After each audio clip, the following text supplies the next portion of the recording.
pledge allegiance to the flag of the United States of America and to the republic for which it stands, one nation, under God, indivisible, with liberty and justice for all. Let's pray. Father, we love you so much, and thank you for once again for this opportunity to come together and talk about business for the school district. God, I pray that you would, as always, give us wisdom as we make decisions, and God, I pray that you would always help us to keep the number one thing in mind, and that's the students of this district. And God, I pray for those who take care of the everyday things that go on at the school, God, the teachers, the administration. God, I pray that you would give them wisdom as they go about their days and just help them to carry out what we decide on in these meetings. And God, I just thank you that we live in a nation where we can come together and discuss things freely, and God, that we can be open with each other. And I just pray that you bless this time together tonight. In Jesus' name, amen.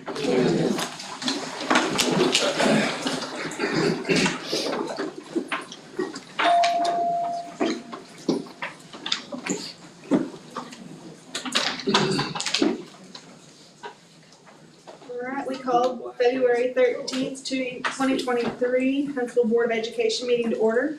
We do have a quorum, and we want to welcome all of our guests and employees. Mr. Warren, go ahead. Okay, first item on the agenda is the consent agenda. If you will look, we have the approval of this meeting's agenda. We have the approval of the meeting notes, minutes from 1/23/23. We have the district financial reports, and then we also have an ASBA insurance. This is a standard insurance that we pay every year. It's a liability insurance. So I would recommend the consent agenda. Are there any questions on the consent agenda? And if not, I'll take a motion to approve the consent agenda. I'll make a motion. Motion by Bobby, I'll say. second by Nick, all in favor? Motion carries. Okay.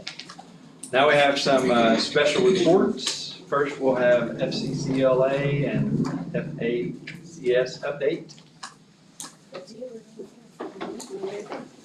Okay. Put you on the spot first. Okay, so my name is Carly Tuttle Bailey, and I'm the president of Family Career Community Leaders of America. FCCLA is a career technical student organization, and our main focus is family. This spring, I'm going to be interviewing for an officer position for our state, and I wanted to give you a little bit of update of what we've been doing this school year. We started our school year off attending a leadership training in Siloam Springs with other schools from our region. This led two others and myself to a leadership position and planning our spring meeting. Although I won't find out if I get an officer position until March, we had two students elected as regional officers for next school year. We had a record high number of participants in the STAR events in December, and we have 16 advancing to the state competition in April. For community service, we have held an annual food drive during the Halloween trick or treat. The food collected went to fill the food boxes around Madison County. We kicked off a halftime story time in November where we read to children during the halftime of the boys' game at basketball. And the children attending got to learn more about literacy and have a fun story read to them. Our audience started off small, but it grew as the season went on. We even had regulars that kept watch during the season so they didn't miss it. We look forward to making improvements and continuing halftime story time next year. One of our star competitors focused on CASA. So we had a donation drive and sold concessions during the pageant to raise money for the organization. We ended up raising $419 for CASA. We will be celebrating SCCLA Week soon during CTE month, and we are looking forward to continue to make an impact on families, schools, and communities for the rest of the school year in Huntsville. Yes.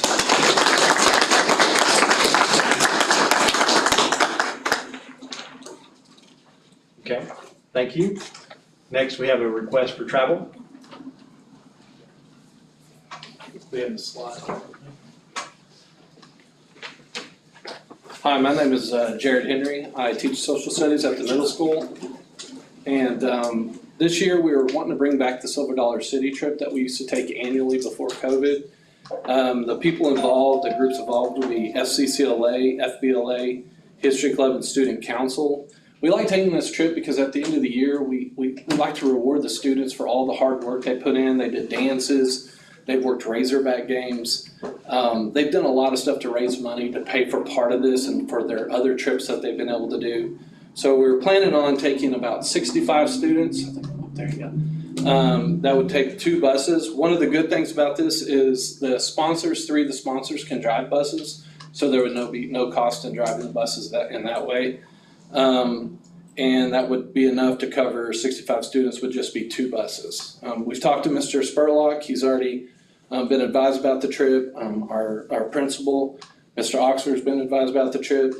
We plan on leaving, or the trip is gonna be tentatively on May 25th, which is the second to last day of school, so that we won't interrupt any kind of education or any kind of, hopefully, any problems with the schedule at that time. We'll be leaving around 9:30 and getting back around 5. And this is just an idea that we brought back that we really want to do with these kids because, you know, it's just been a long time. They're ready to go see and do things again. So. Do they pay their own admission? So the admission fee is $55 with the History Club. So I'm over the History Club and Mrs. Hoskins can talk about FBLA. We both kind of talked about this is we worked some hog games for the football team and the softball team and we raised money. So we're able to knock that down maybe to about $30 per student. We also have time to do more Razorback basketball games possibly, and even knock that down a little bit more. So you're not just asking for buses, you're asking for $30 per student? No, sir, they're gonna pay their own. Okay, that's Yes, where I'm trying to yes, get sir, at. yes, sir. There will be no money out of the school So district. you're just asking us for permission? Permission to go, because it is out of state, it's to Branson. Right. So, and I believe, Mr. Sprock talked to Ms. Warren, we are covered on insurance for that, so. We are. That's all, I'm just asking for permission for the trip. So is there reimbursement from your groups to the school for the use of the bus, or is the school is furnishing the bus? Yes. Okay. Yes.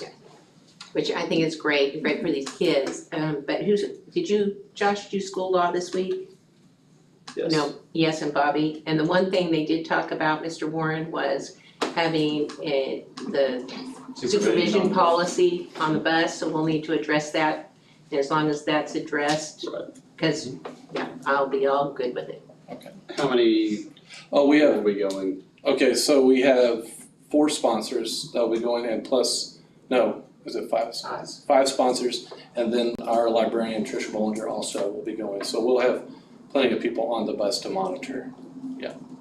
And we were also gonna do a boy bus, girl bus, Yeah, we're. to separate that out as well. They talked about that very heavily in Yeah. that training as well, so. Yeah. It's one less thing to worry about. And they also talked about you can't have all the adults at the front anymore. Right, we're gonna spread them out through the bus. That was the big thing they talked to us about. Have fun, All right. Well, thank you. if we approve. Yeah, wait, yeah. All right, you gave me the permission, I was ready to go. Do So, I have a motion to approve travel? I make a motion to approve travel. I got a first and a second, all in favor? all right, well, thank you. Good job, fun, for real this time. Okay, and next we have the Huntsville Middle School. It is their turn. School.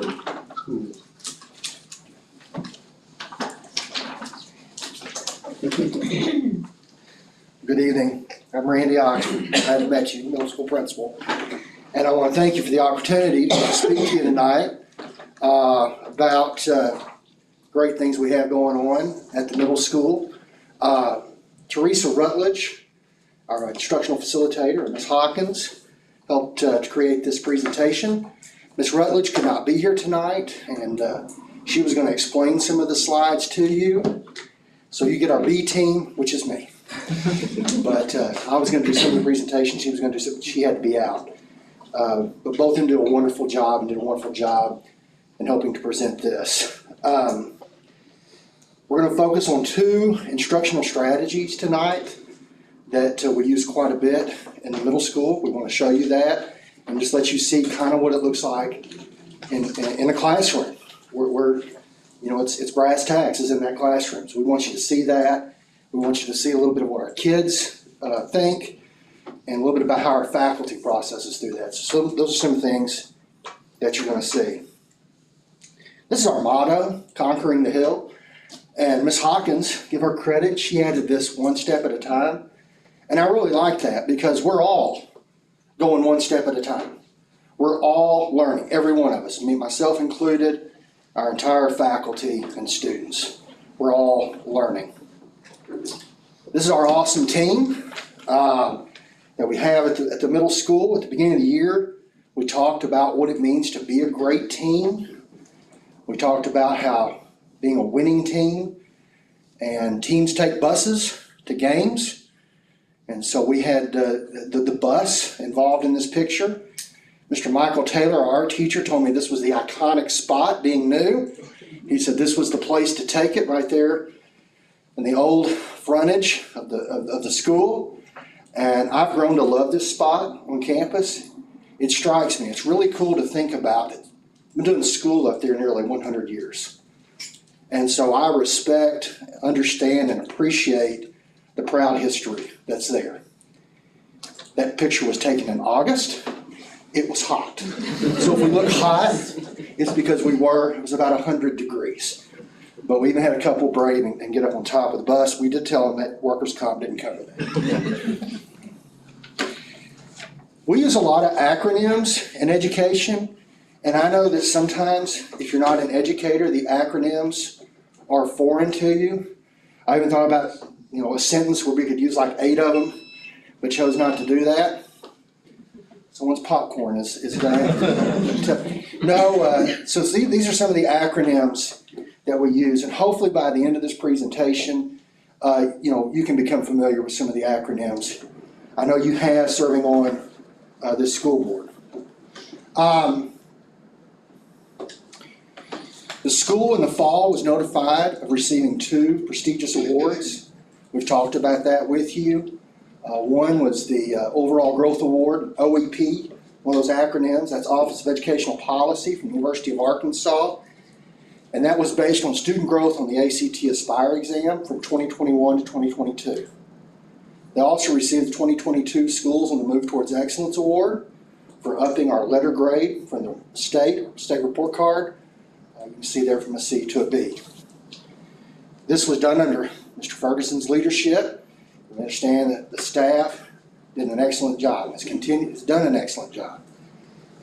And our goal, my personal goal, is for us to continue that growth and continue that trend of being excellent. And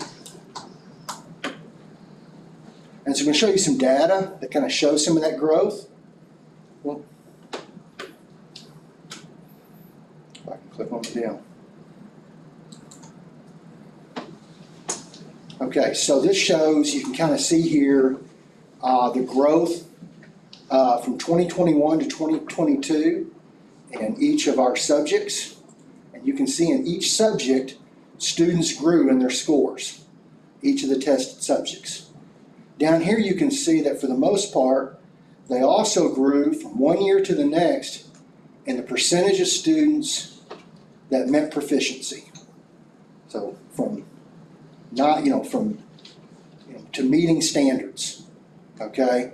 Now sure, there were a couple of areas where, we didn't see that growth in upping it into another category, in other words, to meeting standards. However, a large majority of the students, what we wanted to focus on was here, you can see it over here. A large percentage of the students grew their score from one year to the next. We're very, very proud of that. Go back down to 7th grade real quick. Sure. Why is there such a decline in math? Hormones. Yeah, well, there is a decline, and we're trying to address that this year with some of that, and we'll talk about that in a little bit. Do you know if that same group as 6th graders were low? Well, we have this here. We have from 5th grade to 6th grade. Now, this is, again, keep in mind, This was 2021 to 2022. I'm just saying, sometimes you get a group coming through that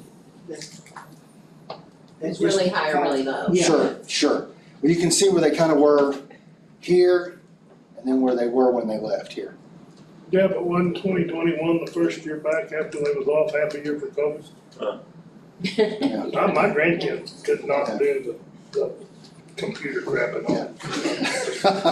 I'm not computer educated either. But again, and keep in mind, this is moving to proficiency. So even if they didn't move to that proficiency, even though it might say -6 here, still in math, 59% of them increased their score overall. So that's very, very good. Text complexity, we also saw growth in all the areas. And text complexity is showing that they're reading at higher levels over time, which obviously is very important.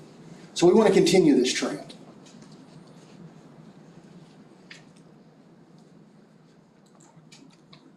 So then how do we continue this trend?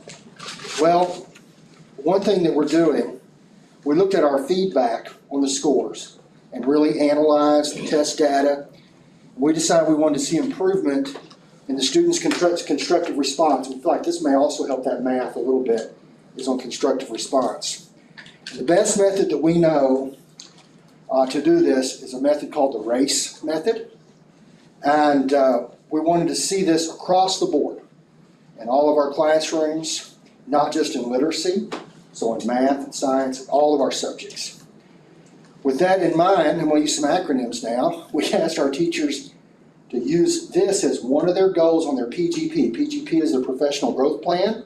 That's part of their evaluation through tests, Teachers Excellence and Support System for the year. So all of our teachers on our campus have this as one of their PGP goals. And it's to implement open response assessments following the RACE method.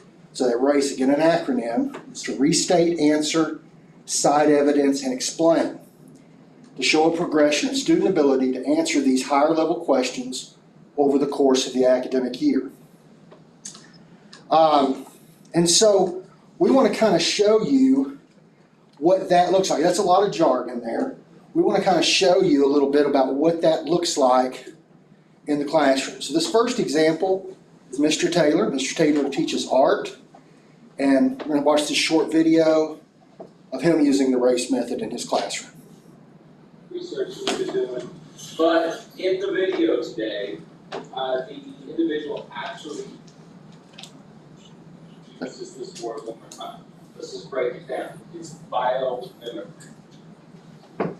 Bio, Greek, life, right? Mimic. When you mimic somebody, what are you doing? You're copying.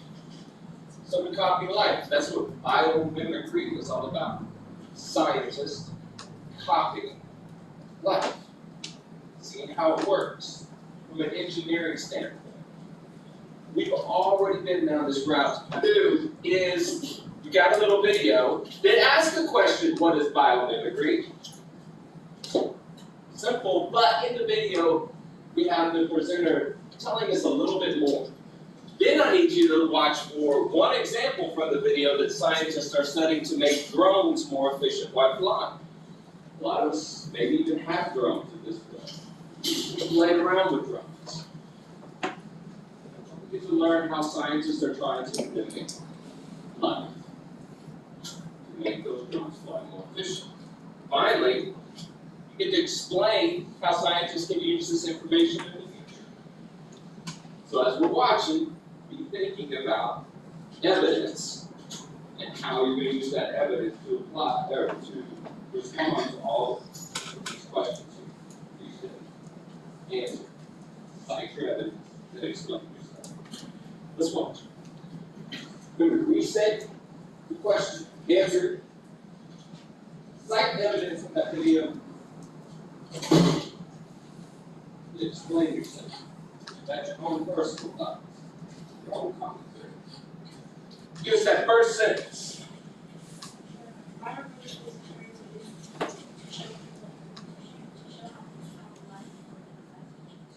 I love that sentence. That's her own words, but it makes sense to me. That's great. Go ahead and tell us in the video.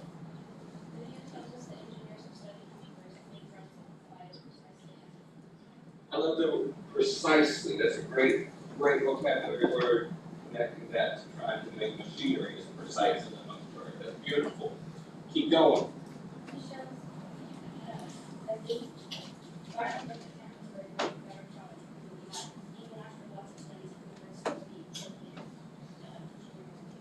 And that's the wow factor.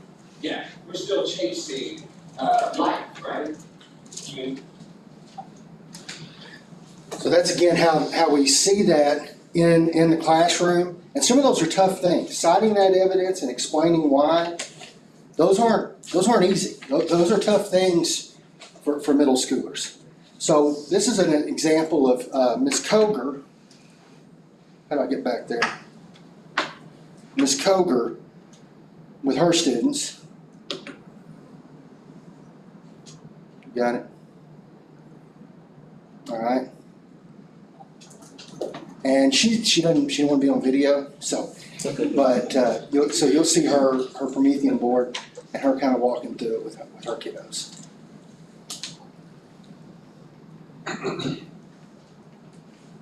These do questions. I honestly don't think that they're as easy as answering questions. More so right or wrong. Because it doesn't give you anything specific that you have to put there. So there's two different types of answers that you can give. You can give the basic one that just looks like this in order to restate the answer. Scientists should not be able to experiment on animals. Did I restate the question? Yes. Did I answer the question? Yes, I did. But then, also, to kind of get some brownie points there, you take it that step further, and you can list a reason.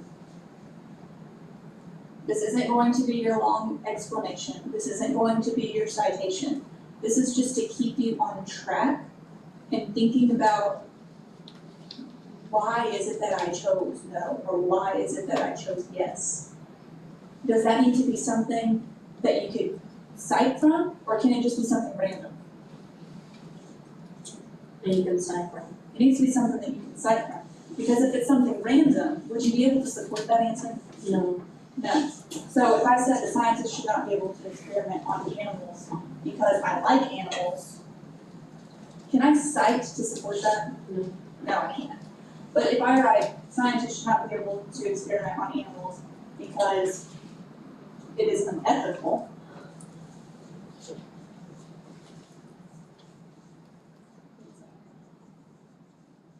good question.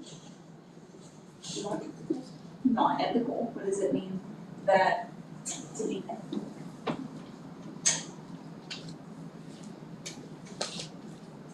Somebody has good ethics. It's learned. It takes a brain to do it. So we have the un, right? So we know that means not. We have ethical, that's the word we're getting stuck on. So if you are unethical, that means like morals, you know what morals are? So if you have good morals, then that means that you know the difference between right and wrong. So by it being unethical, that means that it's wrong. Because if you're ethical, then you're following what's right. If I put the not there in front of it, not right, now it's wrong. Are we tracking with what that word means? Okay. So if I say because it is unethical, aka it is wrong morally, it's the wrong thing to do, this gives me a good restatement answer. Now I want to cite something that supports this. If I am trying to support that as unethical, would I say these experiments have led to medical breakthroughs that have helped humans? No. That doesn't support that it's unethical. We're trying to support fact. So I'm going to look back at the text, and I see this right here. Because that's where I got my reason from anyway. So I'm going to cite that. How do I start my citation? In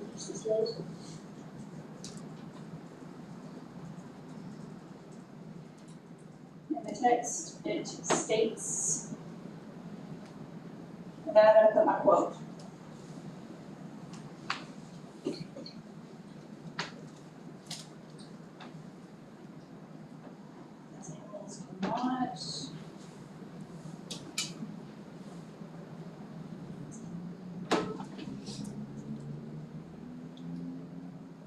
chose this one because none of you guys chose this one. So you can't copy me on it.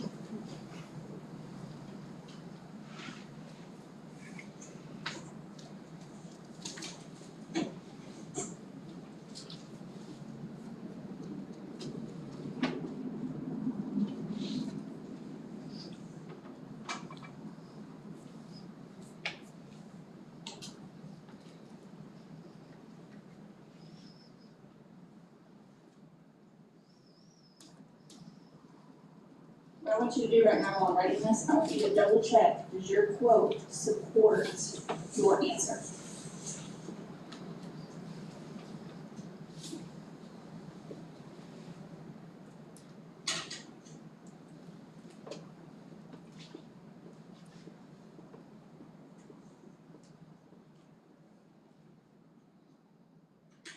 Does your quote support your answer?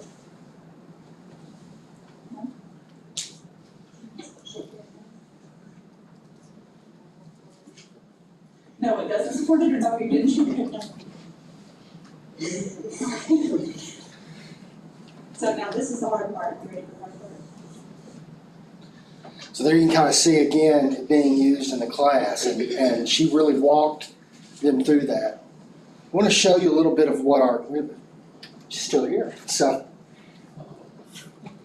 here's what one of our students. Race strategy helps me when writing because it helps break down the question little by little, and once it's all put together, it makes it sound more complete. All right, good job. So that's her explaining how it's been beneficial for her. And we have another student, he kind of did a little bit different way, so I'll let you see what he did. My name is Wyatt Dickey, and I'm here to tell you about the race writing method and its positive influences on our students. Firstly, it helps students convey their answers in a well-formulated response. Secondly, it gets students out of the habit of using slang and abbreviations commonly referred to as texting language. Thirdly, it helps students learn to write better for the end of the year tests. All right, so there you see what the kids, how it's benefited them. And then what we wanted to show you is that how our teachers then get together and they look at the responses and they discuss them and they talk about how a student could increase, what they could do to help individual students. So this is individual students. They look at these responses. They talk about them in their PLCs, that's professional learning communities. This is our social studies group. Mr. Henry's part of that group. And you're going to hear Miss Reeves, she's sitting at the desk, you can't see her. She's going to kind of start by reading the student's response, and then this team is going to kind of discuss it. And family provide refuge for African slaves by letting them have something that couldn't be completely controlled by the slaveholders. And that's exactly what I was looking for. That's what that whole excerpt was about. The only freedom that they had was basically their family relationships and their spiritual feelings. Everything else, their food they ate, what time they got up, their clothing, everything was controlled by the slaveholder. That's what that entire excerpt was about. And this is what I was looking for. The text states, it gave enslaved Africans a form of expression that was partially free from their slaveholders' control.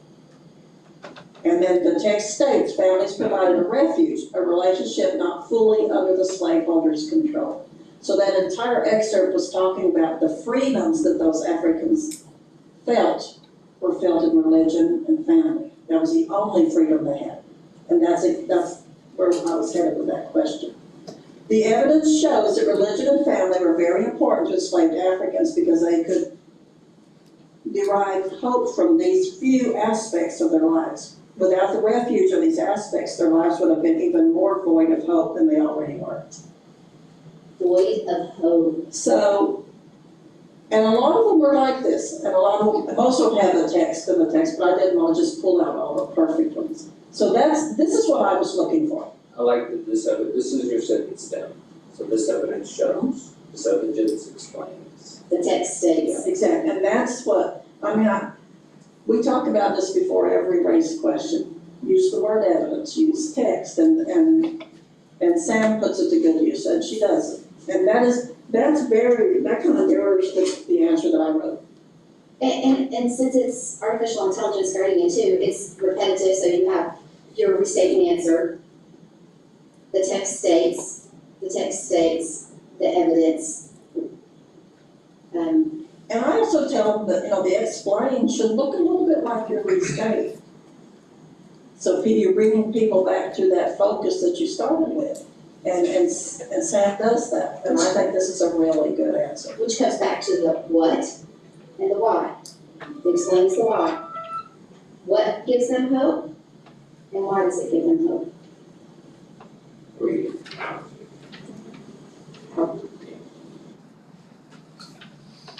All right. And family provided refuge for African slaves by letting them have something that couldn't be All right, so we asked our teachers to give us some feedback about the use of race and how they feel it's going. And these are some of the comments that our teachers have said that they've noticed by using the race method. Now, I won't read them all to you, you can read them, but I want to look at the bottom one there. I really like this. It said, the benefits I see using race as a campus goal are unified expectations in students, the students knowing what to aim for as a whole, and an ability to use clear, simple language to prompt students to grow. So the staff, we feel like, are seeing the benefits of using this strategy. Last year, we had, and this year, we brought in Dr. Judy Fields. She's a literacy specialist at Northwest Arkansas Co-op. And one of her recommendations was, she observed in all our classrooms. One of her recommendations was that we needed to work on content-specific vocabulary. And so we offered some training in October for our staff. All our staff went through this training, content-specific vocabulary. And she came back in November and did another round of observations. And so these videos aren't quite as long, but we wanted to show you a little bit of what that looks like in our classroom and how our teachers are teaching the vocabulary. So this is Miss Watkins. Ms. Watkins, she just came back for us, and she bought right in. Tell, tail, heart. The first tell is German and descent. What do you think the word tell means? But you're using the word tell, so you know where it comes from. It's German. You know because you're trying to tell me. It means to recount. All right, to state or recount. This tale is Old English coming from the word tella, which means what? What kind of tale is T-A-L-E? You should know. Huh? What? A story. Yes. It means a story. So we have a recounting of a story about what?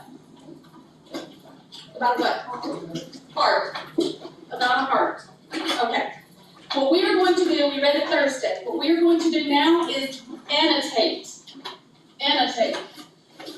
So if you look at the word annotate, you notice the root word in there is nota. It is Latin in origin. Our words come from German. They come from Greek, from Greece, Greek descent. Latin, this one happens to be Latin. Nota is the root word. And nota here means to mark. So anytime you have nota in a word, it means to mark, like to mark down. Nota to mark. Say it. Nota to mark. Do it again. Nota to mark. One more time. Nota to mark. And that oral piece is very important in that discussion, and you'll see that in hopefully all of our classrooms. Here's Miss Lyman in math. We are going to practice breaking down the word inequality again. We're working on solving one-step inequalities, and we're going to move into two. So I want you to repeat after me. In not. In not. Equals, same amount. Equals, same amount. ITY, the property of. ITY, the property of. So we have inequality. Inequality. The property of not being the same amount. The property of not being the same amount. So that's why when we solve something and we get like that example up there, x is less than -30. X can't be -30, but it can be something smaller than -30, so it's the property of not being the same as -30. Okay, you guys can go ahead. All right, we have one Oh, more. we are going to practice breaking down the word inequality again. We've been working on solving one-step inequalities, and we're going to move in.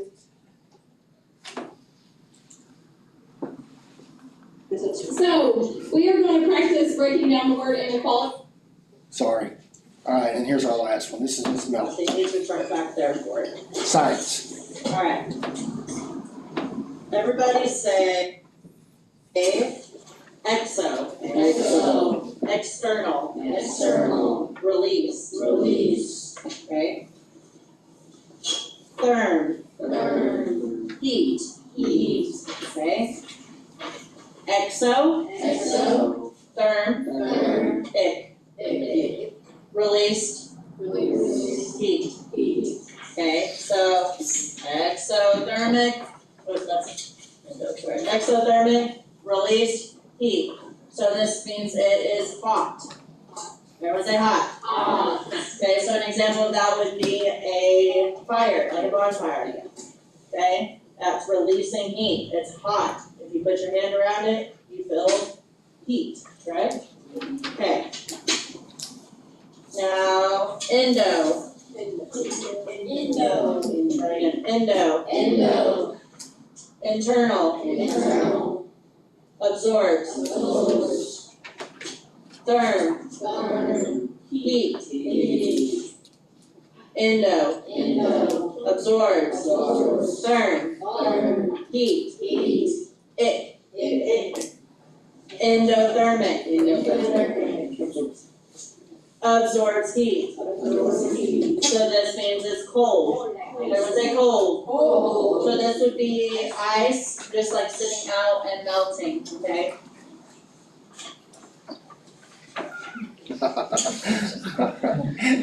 Get me off this screen. Bring it forward.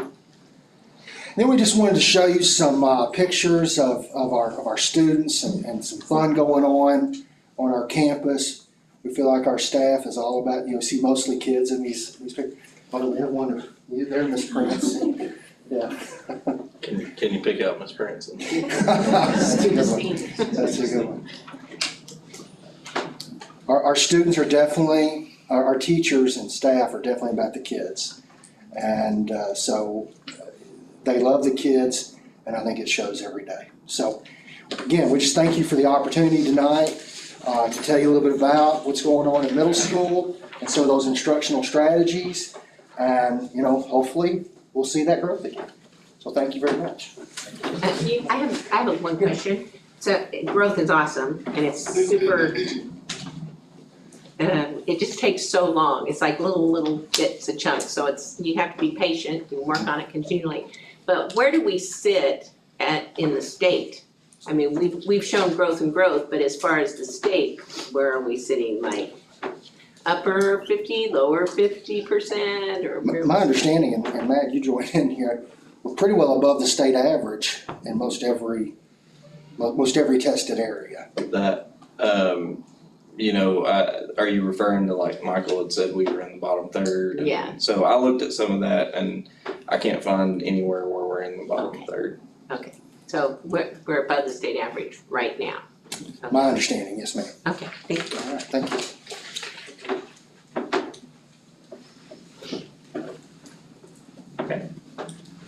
Thank you, Mr. Oxford. Thank you.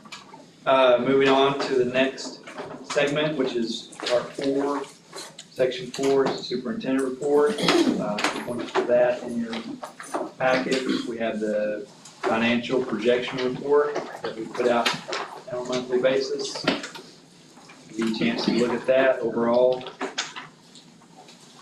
Right now we're doing pretty well. Pretty encouraged because of a lot of hard work from a lot of different people.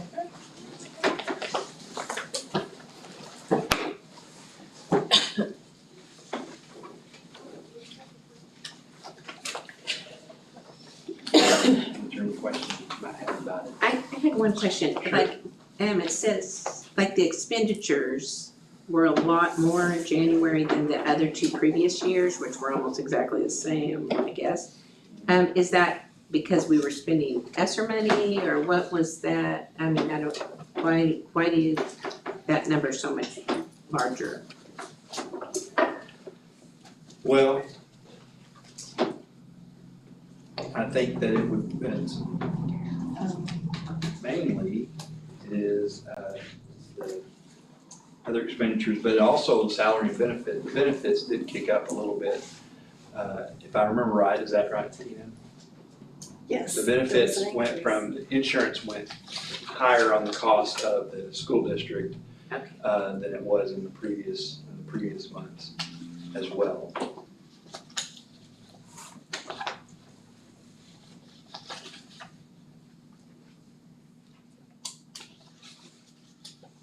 And we had a debt service payment to make as well.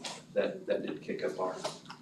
And our debt service payment is much larger now than it was in the past, just because of our new facilities. Okay, that makes sense.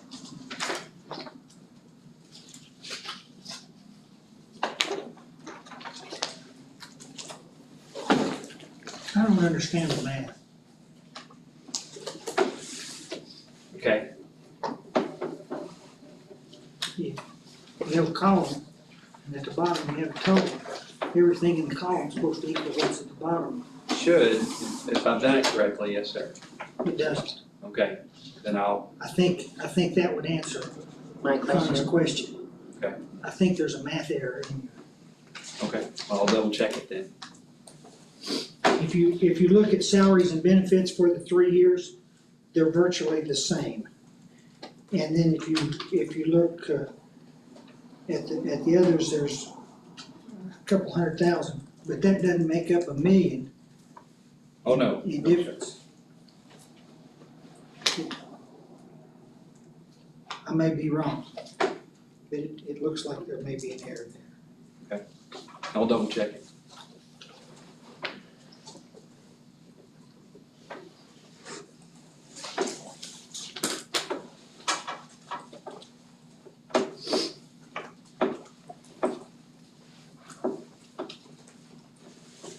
Moving on to the enrollment report.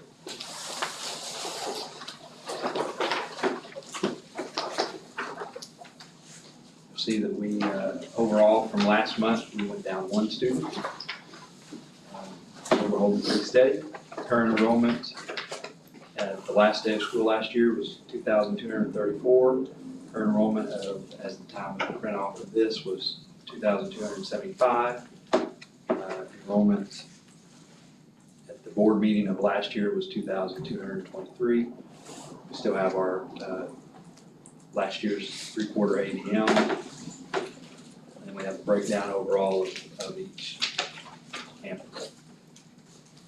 Who lost and who gained.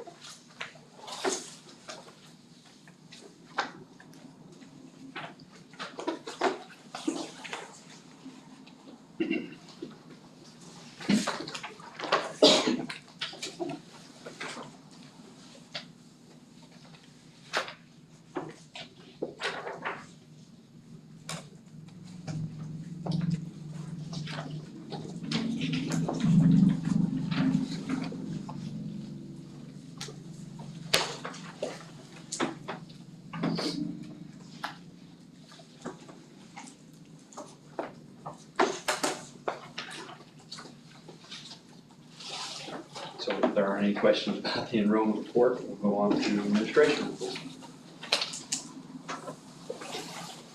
Mr. Ferguson, do you want to start? Sure. This month, I'll be looking at, career fairs. I'll be starting that late this month and got several of those coming up. I'm gonna try to hit as many as I can, try to recruit teachers as much as we can, so, first one, like I said, end of February, and then there'll be a couple more early March. We had our 3rd quarterly wellness meeting last week and went really well. And just looked at some things, looked at potentially adding a health class at middle school where we teach health independently, and that was one of the things that the wellness committee brought up that they would like to see. So we're looking into that. And then they mentioned the Teen Summit. So we're gonna use our activity center. I think maybe I'd mentioned that before, but we are gonna use our activity center for Teen Summit where, you know, Kingston and everybody in Madison County will come to our activity center for that Teen Summit, and they've got some great speakers coming, and it's supposed to be really good. Some good opportunities for people to volunteer if they want to help out with that. I think one of the banks in town is gonna cook, and maybe Friendship Club is doing the serving, and but I'm sure they could use some extra hands other than that. Also, I've been looking into Bright Futures. I presented this to Ministerial Alliance this month, and they seem to be on board with it. Basically, Bright Futures will come in and they'll take a look at all the different entities that we've got trying to help people. And then they're gonna try to bring everybody together and streamline that process so that when we have a need in our school or in our community, they can go to Bright Futures and Bright Futures can coordinate getting them what they need. And so I wanna present that to Kiwanis and Lions Club, make sure that they're on board with bringing them in as well, and then Who is and then Bright Futures? so they're a company that they come in, they bring their team in, and they start reaching out to these different entities and start bringing them together. It's just an Where do they outside get their vendor. funding? You know, honestly, I would have to check in to see where they get their funding. They used to charge schools for this service. It was $2,500 or $3,000 to do this, but they don't charge anymore. So evidently they've got sponsors that are funding them. So, but I can check into that for you and let you know. So. There ain't no free lunches. No, you're right. You're right. But I know Berryville uses it, Pea Ridge, I think Prairie Grove uses Bright Futures, several districts around use it, so. Bentonville, Rabbit. Yeah.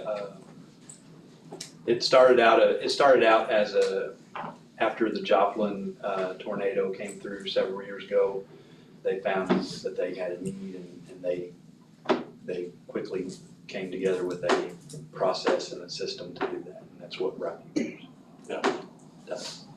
And then again, just getting into PLCs, you know, I talked about that last board meeting. I didn't do as well as I would have liked last semester, so been trying to make sure that I'm making it to those, and still missing some, you know, something comes up, but I'm definitely trying to make those a priority, so.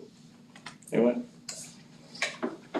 I mean, not a whole lot new to reporting technology. It's just, you know, every day is another day on the grind. But I did want to give a neat little shout out is I had a company from Paxton, which is what we use for our access control system, and they had reached out to us and wanted to do a showcase on how we're using their solution at the new activity center. So they basically would come in and do kind of a media news piece on it, and because the way we did it is just nothing they've ever seen before, and it was kind of revolutionary is not the right word, but out of the box thinking. And so that was really kind of a cool piece. Is, you know, we take a lot of pride in our work and how we do that, and for them to see that and recognize that and want to do a feature piece on it is pretty neat. So that is, you know, just a testament to our team and that they show up every day and figure out ways to make it happen. So that's all good. And I really loved your Photoshop skills with Poker. Yeah. It was Yeah. awesome. Thank you very much for making that happen. Yeah. We're very lucky. Glad to get back to some semblance of normal after all the weather we've had in the last 2 or 3 weeks. The State Department of Education has decided on their replacement to School Dude, and it is called Operations Hero, and it's through the AWS system, which is Amazon Web Services, and we're going to start training on that next month. So we'll have that up and running on July the 1st, when our new term comes around. Next Wednesday. Steve, I bet most people don't understand what you're Okay, School Dude is a work order management system that every school in the state uses. Every employee of the school has access to that. They can get on a computer and put a work order in for maintenance. And it's also our preventive maintenance system too. All of our preventive maintenance work orders go through School Dude. So just for an example, fire extinguishers have to be inspected once a month. So at the end of each month, I'll go in on a computer, go into School Dude, I'll pull all those work orders out and assign them to the appropriate person in the appropriate campus. And then I check them every day, teachers, principals, everybody puts work orders in every day. We have anywhere from 5 to 50 a day. So it's a good management system. It's kind of outdated. The reporting on it is really hard to figure out. From what I'm hearing, this new system is going to be a lot easier to manage and a lot less time consuming on my part. So when I do just the PM work orders each month, it'll take me 2 hours just to assign those work orders. So it is quite time consuming. So I'm looking forward to the new and looking forward to getting educated on that starting next month and getting it up and running. Next Wednesday, the 22nd, not this week, but the following Wednesday, the state facilities inspector will be here. This would be our third one in 3 years. It'd be nice to have somebody each year, but we got reassigned to the guy out of Mountain Home, and I found that out today. And so each one of them has a different kind of what they look for when they go out and inspect the schools. So this will be 3 separate pairs of eyes looking at different things. So makes me a little nervous, but we always do really well. But you don't know what to expect until they show up. So Wednesday the 22nd, that'll be going on. The floor covering came for the activity center. We're supposed to do training on it hopefully one day this week. It's actually on rolls and it's on a big form, and you just roll it out and then they pull each roll off and then they attach together by velcro. And so we'll be able to do all of the activities that we want to do, the graduation and everything without having to worry about damaging the basketball court. Yes. Ever get the drain fixed at the gym? Yes, last week. Cool. Yes, actually last Thursday night. So We knew that was giving you fits there. it was giving us fits. Women's restroom, we were down to just one. So, but plumbers finally figured it out and got it working. And as of Friday night, we didn't have any problems at all. And we had a crowd. Yes, we did. We had a really big crowd, biggest crowd that I've seen there. And it was good. Got a new batting cage in for the girls softball program that will be installed hopefully by the end of the week at the Huntsville Middle School gym. So they'll have a place to practice their batting and pitching. And the integrity energy audit people will be here this Wednesday, the 15th, to finish up their auditing process with the envelope of the buildings, of each building. They'll be looking at roof structures, what kind of condition the roofs are in, the windows, the doors, all those type things where we might be able to gain and save some money with some energy efficient type systems. So that's all I've got. How's JW and them coming on the heat and air? Are they done? No, they're not done, but they worked every day that we were off. We got 2 units left at the high school to do. Middle school is about 40%. And intermediate, primary, St. Paul, completely done. This building is scheduled to be done during spring break. So there won't be anybody in the office 3 of those days. And they're planning on knocking this building out during those 3 days. Do we have all the units now? Yes, sir. Nothing's on back order? The only one that we don't have, that JW has, is the 7-ton that goes on the maintenance building, on the roof of the maintenance building. And all the rest of them in the back of the maintenance building and storage. When does the warranty start on those? Is it when they Submit, date installed. I was wondering if it was were you storing them for a few months, if they started then, or if it's. No, it's a date installed. The child nutrition department, we're doing good, we're just trying to get back in sync after being out for the ice and snow. Had to change up the menus just a little bit so we wouldn't be not utilizing what we ordered when we were out, so we kind of adjusted that. March is National Breakfast Month, and we'll be doing some extra special breakfasts on the week of the 13th through the 17th to kind of promote the good breakfast and stuff. And I'm going to be attending a meeting at the co-op on Thursday that's about the wellness and smart snacks. And I've invited Mr. Ferguson to come along since he's over the wellness with the district and try to see how all of us all kind of fit together in that aspect. But as far as everything else, I think we're moving along good. Okay, I have several things, so bear with me, please. I did want to point out that our junior high quiz bowl, which consists of 8th and 9th graders, placed 4th in all region the other day. And Wyatt Dickey, who you heard talking on there earlier, he actually was chosen as all region. He's an 8th grader, so that's pretty cool. And I hope I stole your thunder, but I want to make sure he got acknowledged. With FBLA, we had 3 students that competed at a competition last week. Kara Freeman placed first in word processing, Robert Klein placed first in intro to business communications, and Juan Monterosas placed second in cybersecurity. We just finished up CTE week last week, or skills week. We will have a meeting this week with selected CTE kids and instructors. We're going to hammer out a vision and mission specifically for the CTE programs. We're looking into crossovers between the different groups. Agri crosses over into welding and those types of things. So trying to get all of us on the same page and assist and help each content area. We want a plan of what we want to look like. And we hope to have an open house night for the public at the CTE building on February 27th from 5 to 8. So we're going to discuss that in the meeting as well.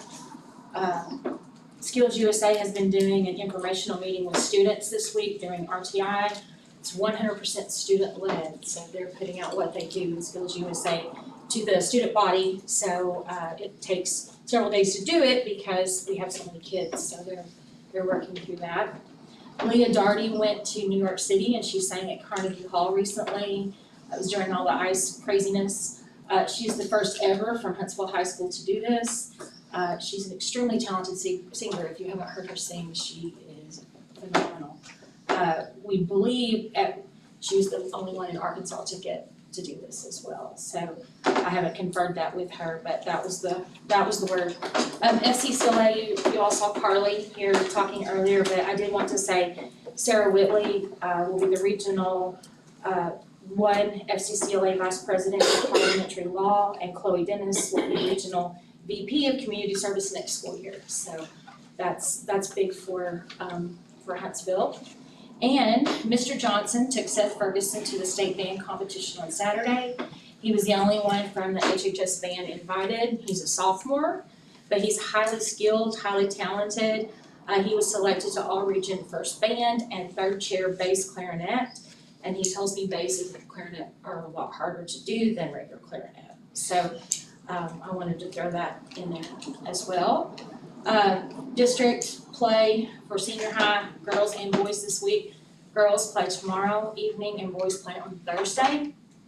I do want to say, if y'all were at the game last Friday night, you probably had to have your tissues with you.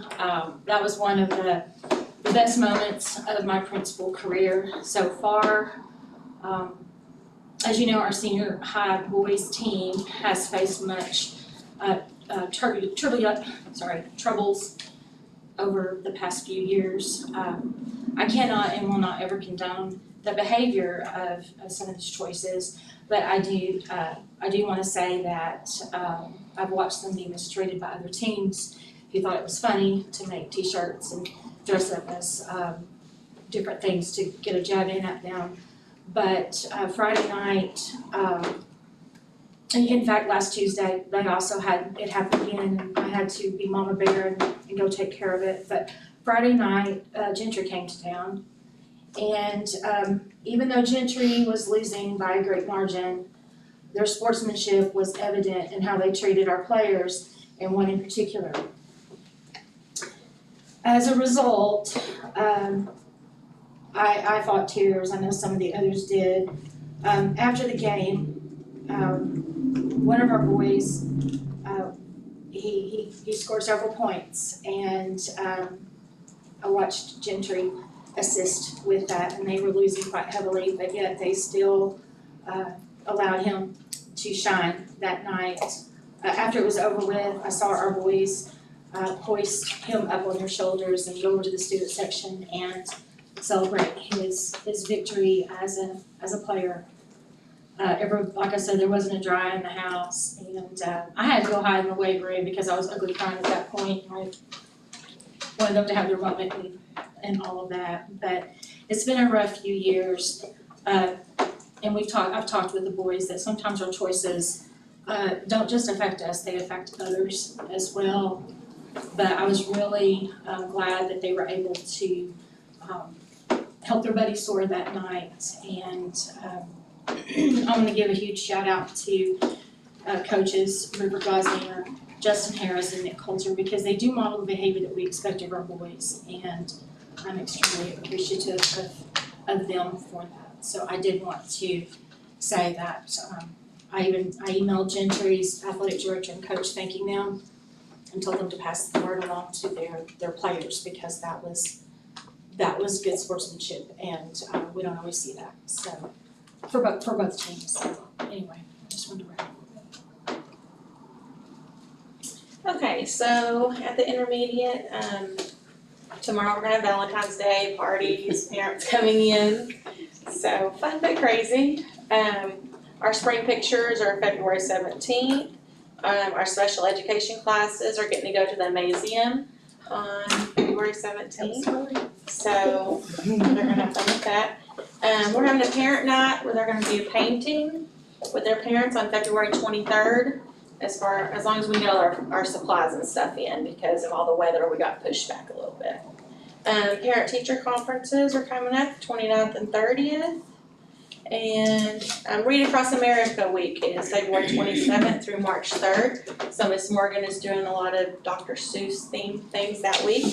So she's gonna invite in some community and parent volunteers to read in her classes and share their love for reading. And I think she's getting with Miss Roach on some of our students going over and reading to some of the primary students. So we've got dress up days and just different little activities for that week.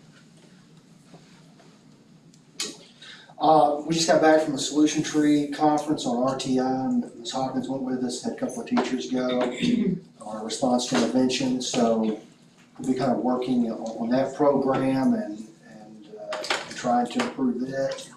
And then our 8th graders, we've been working with high school on them going to the CTE building to kind of preview that for next year.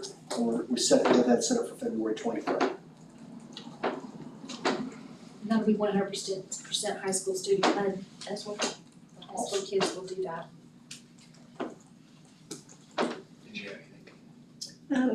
Yes, I briefly heard y'all talking a while ago, but the auditor has finished up for the most part. We're still doing some fixed asset sightings. But this year they're not coming on campus and sighting them themselves. We get to take pictures of the tags and the item and just send it to them. So we're still in the process of getting all of that information to her. So then we'll be finished up, I believe. Also, the new bank account. I received word today that the signature sheet, the electronic signature sheet will be coming out. So you three will be seeing that over your email.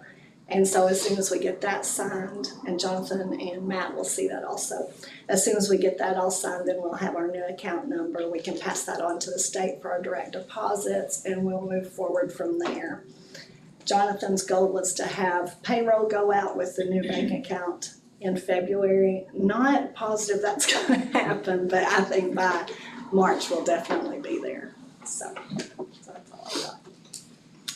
I'm just working on special education testing and reporting, just trucking along. Okay, let's start my thunder about the Amazium. They're having a special day for students, highlighting sensory activities. And then we have a local sponsor or two that are going to treat the students to CC's Pizza so they can practice on their restaurant skills and eating out together. So they're pretty excited about that. And then we, some of us met together with Integrity Health, is that their? Telehealth. About some possibility of some teletherapy for mental health, I guess is how you would word that, but just for some therapy time. So hopefully that might be something that we've got a lot of need for that and not enough therapists in the state of Arkansas or Northwest Arkansas. So we're looking into that. Hopefully we can figure out a way to get that some help for our kiddos, but that's all. Well, like she said, Valentine's Day tomorrow, so if you wanna come load car riders, that'd be super great. Also, this week, we're having glow parties, by grade level. Tomorrow we'll do first grade, second grade on Wednesday, and kindergarten on Thursday to celebrate our MAPS growth. And Miss Amber gave some things to share with you after the board meeting, just because you had asked about that. We also just got word, from my wonderful instructional facilitator, Sarah Mullinex, sat in on the state committee on our new standards that will be coming out soon, and they will get a first glimpse of that next week. So we're real excited to see what that's gonna look like, what changes, and hopefully get a head start on any curriculum alignment things that we need to address as we kind of head into the summer months and report card changes and things like that. Springville Bingo, before we meet again next week, we'll have had our parental involvement event, which will be on March 9th.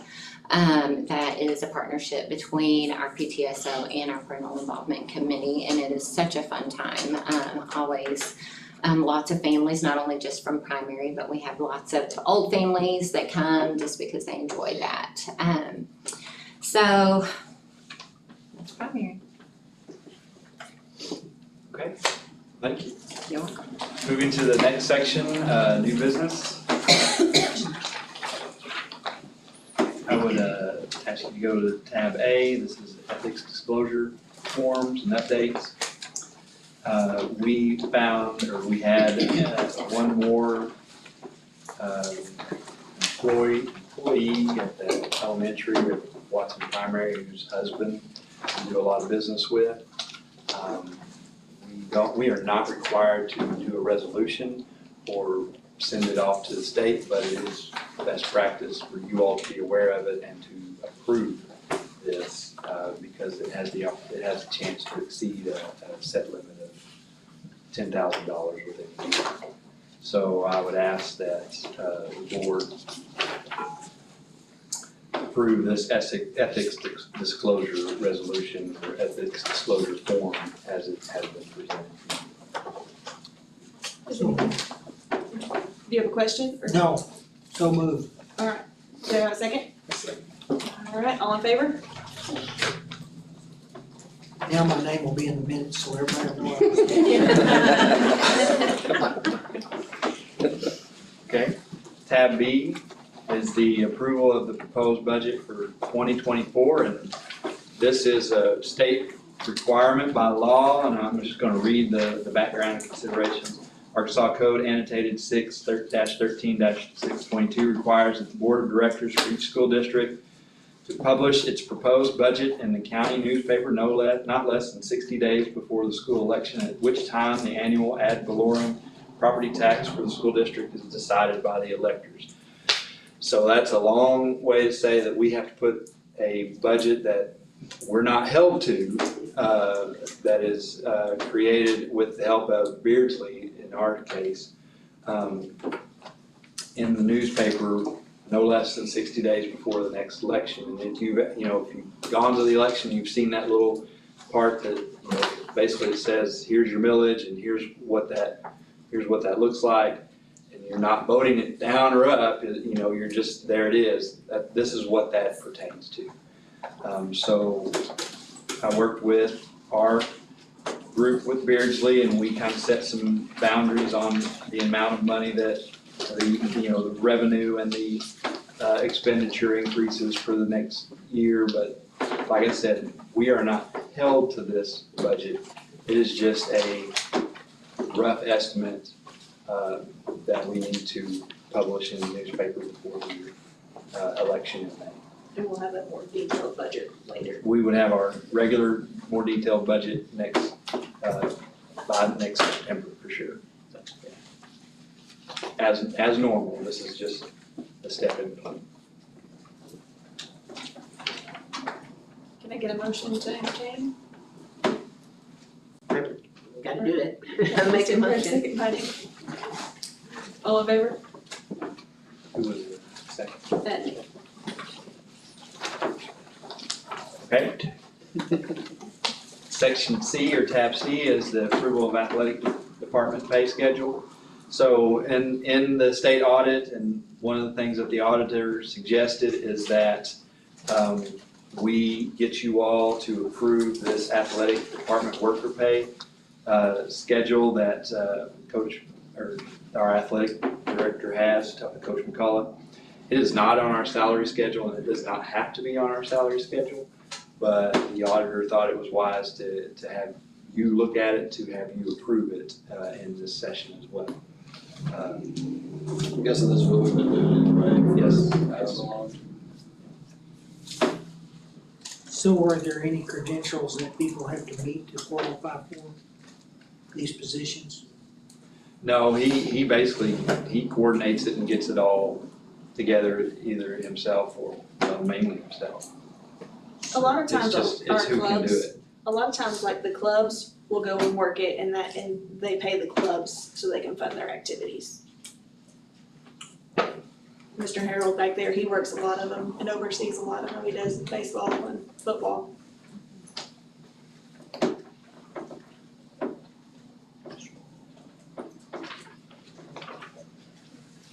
So the gatekeepers, oh, that isn't, or am I missing that?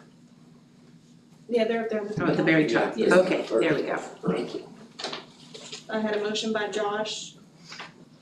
Can I get a second? Second by Bobby, all in favor? Motion passes. Thank you. And then the last but not least is the calendar change. I don't know if Prince wants to present it, or I can, that's for sure. Can I ask a quick question? I'm Sure. sorry on that.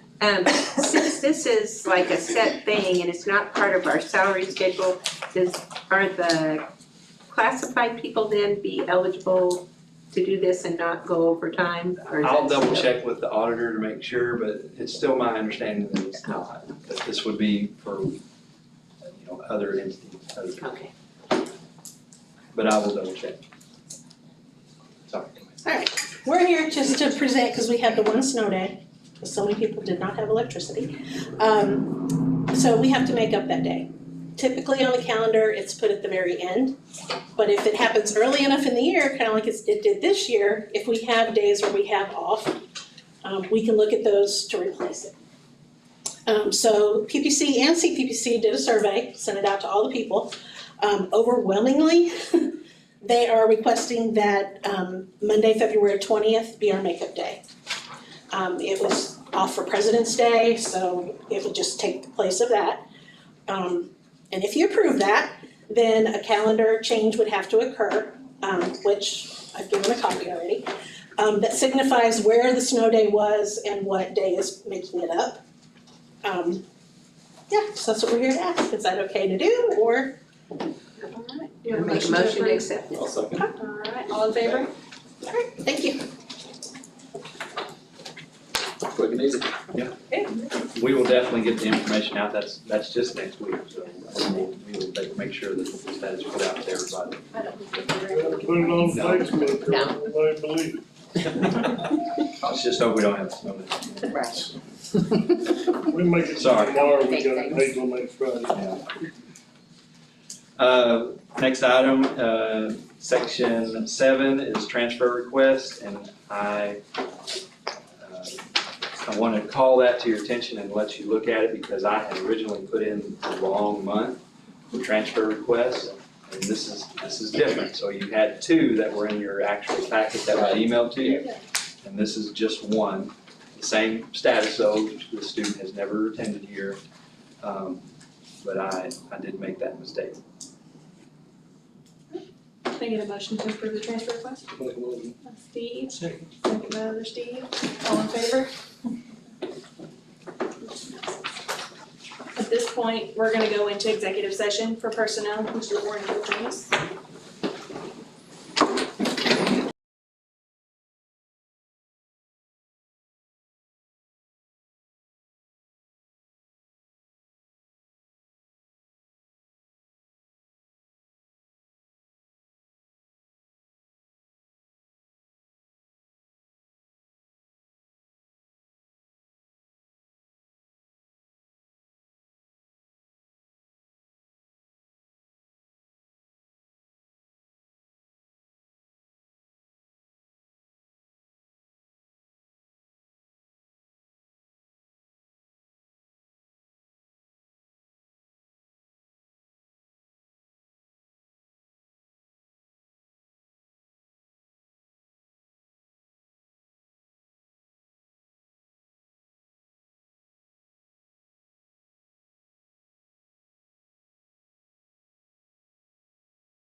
Are you ready?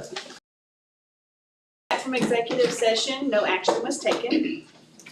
Moving on to our personnel, I would like to recommend that the personnel be approved as presented. Are there any questions regarding personnel? Can I get a motion to approve? I'll make a motion to approve. All in favor? Personnel, resignation, Mike Kane, HIS Principal, 6/30/23. Transfers, Kayla Hawkins, HIS HMS Assistant Principal to Interim HIS Principal for the remainder of the contract year, 1.65 index, 2/14/23. Classified, Debbie Corneliuson, HHS Food Service to HIS Food Service, 2/14/23. Ruth Zepeda, WPS Food Service to HHS Food Service, 2/14/23. Next on the agenda for the approval of central office personnel recommendation. I would entertain a motion for that recommendation to be approved. I'll make a motion. I'll second it. All in favor? So this is central office personnel recommendation. There's basically only one on that list who falls under this category, and that's the assistant superintendent. And that is Matt Ferguson. He has now been approved for the next contract year. It was a close call, but. I'm sure it was. That's what took so long. Yeah. I appreciate it.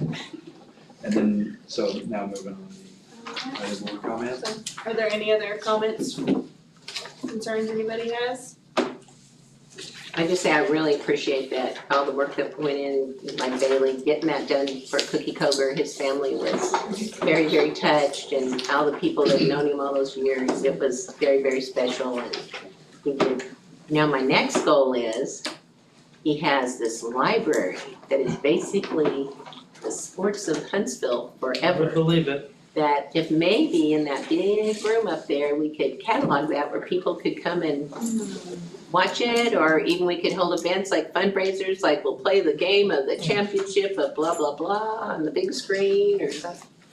Cause he always We can wanted, definitely talk. you know, we used to have the museum down there, and that was one of his things. He thought maybe he could have it in the museum. Yeah. Well, we have the media room downstairs, so we don't hold very many people. Maybe. I'll brainstorm. Okay. I do want to thank Mike Kane for his years of service to the Huntsville School District. He put in some good years. You did it on the first school. Anything else? All right, if not, I'll take a motion to adjourn. Motion to adjourn. You gonna second? I'll second. All right, all in favor? Aye.